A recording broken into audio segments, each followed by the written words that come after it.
example, we will look at solving systems of equations using the elimination method. So this is another algebraic method similar to substitution, only it's just a different process. In substitution, we wanted to make sure that we had one equation that was solved for a variable that we could plug into the other equation. In elimination, we're looking for a variable we can eliminate or take away. So we want to look and see which variables have a coefficient that makes an opposite pair. An opposite pair being they have the same number with different signs.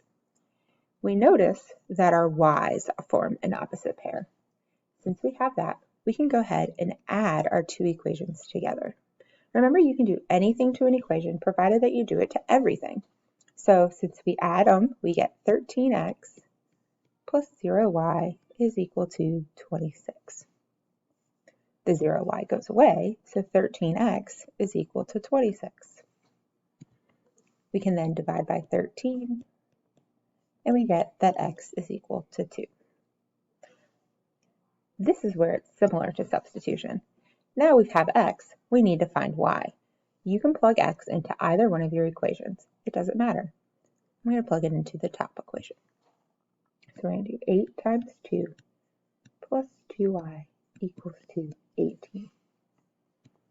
Solving for y, you get 16 plus 2y equals 18 minus the 16 for both sides, so 2y is equal to 2. Dividing by 2 gives us that y is equal to 1. So our final answer is 2, 1. Again, you could check this using Desmos, but this is how you would do it algebraically.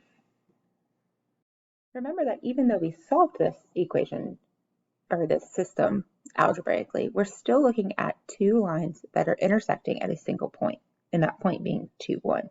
So our graph is just, it'll look something similar to, here's my axis, there's 2, 1, and we know it's something like this, or any rendition of that where it crosses at that point, 2, 1.